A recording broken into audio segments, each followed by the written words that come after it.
Hey guys, welcome to another first ride review. This is the 2024 Yamaha YZ250F. This is arguably the most highly anticipated bike in the 250 class for the 2024 model year. It's all new for 2024 and we're super excited to jump on this thing today. Okay, so what's new? Now a lot of manufacturers, every year they want to change something, right? And there's always these generations every 3 or 4 years. This is the new generation of the Yamaha 250F. Last year we saw the Yamaha 450 get all new changes, new chassis, new frame, new engine, everything, right? And something that I've always thought about is why do these manufacturers always be needing to make something new, right? For me, growing up, I remember the 2008 Honda 450, everyone said that was the bike to have. That was the best bike ever made, right? But then in 2009, they moved to a new generation and it's completely different. Everyone hates it and it's a total flop. So I've always been curious why they feel the need to do that.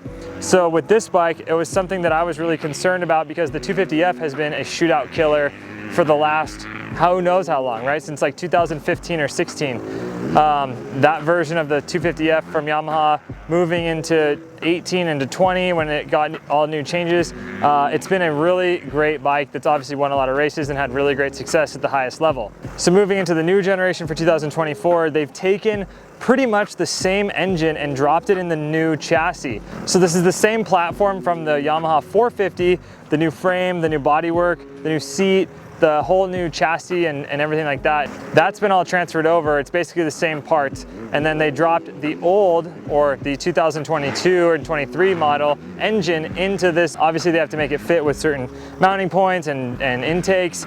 There is a new intake right here you can see that feeds the engine. It's obviously a different design because the way it was before wouldn't work. So I'm really stoked on that because they've taken the engine that was obviously super good, super proven, everyone liked it, and then dropped it in the new slimmer chassis.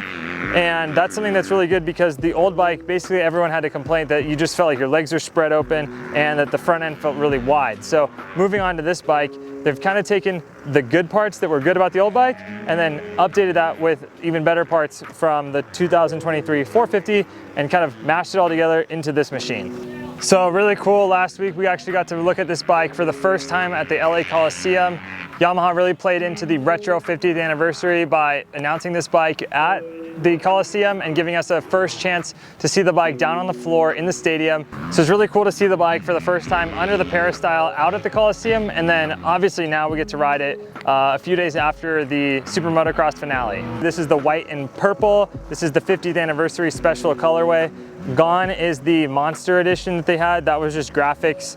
They always have the blue, the Yamaha blue. We had that bike on hand as well today just to look at. But we got to ride the 50th anniversary edition. Kind of has a 90s theme to it. It's definitely growing on me. The white is always really cool. I've had a white bike growing up. I kind of built it up that way. One of the things that you're gonna fight with on a white bike is just at the end of the day, you're gonna have some scuffs. Your knee braces are gonna eat up the white plastic. But when it's clean, it looks bitchin'. You're gonna have to spend a little bit extra time cleaning this thing, but when it looks good, it looks really good. So what's it like to ride this bike? So the engine at first, honestly, I was a little bit disappointed because the power window was a little bit smaller than I remembered it from it last year. I felt like I was kind of riding a 125 and I had to short shift it and find that power balance. You know, that window of power was a little bit difficult. I felt like I would shift it.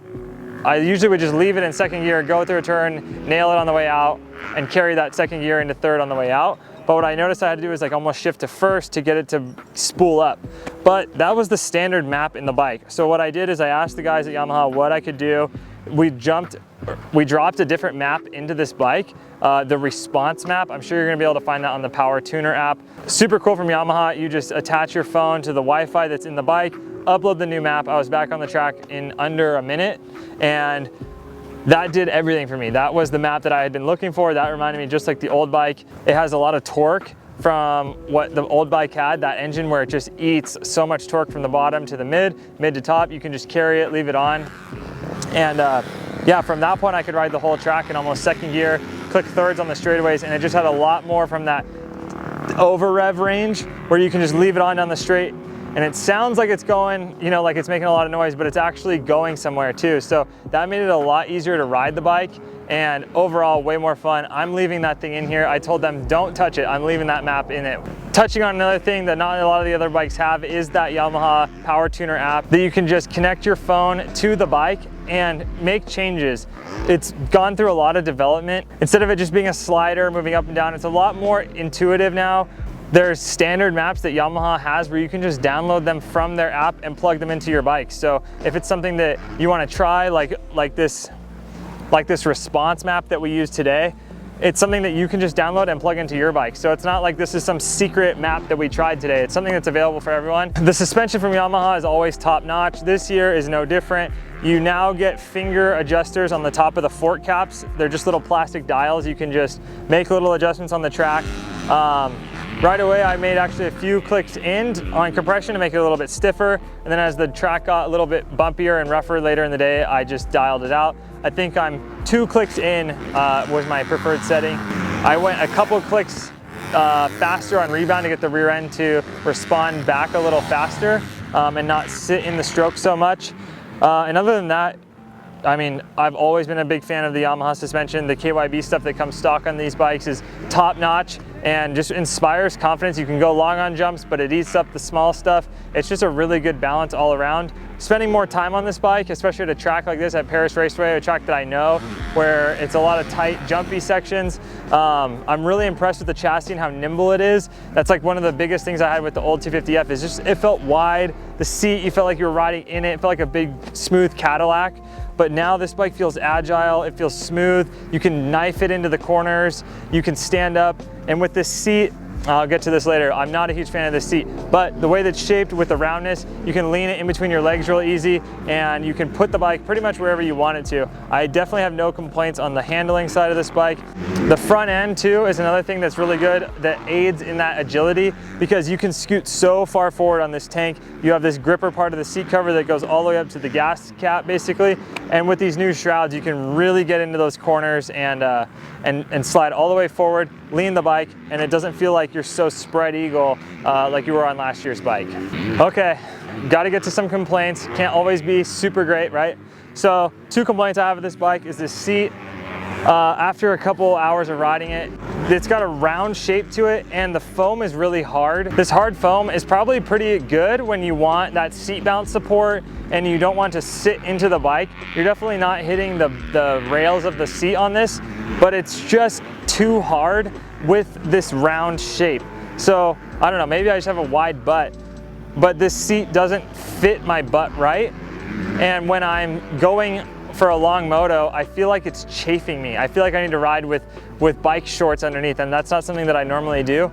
The back of the seat widens out, and talking with my buddy Chris Kiefer here, he has a wide seat foam that he has on his 2023 Yamaha 450, and just sitting on that bike today, I'm like, this is what I want. So not a huge complaint, but if I have one, that's definitely it, is the seat.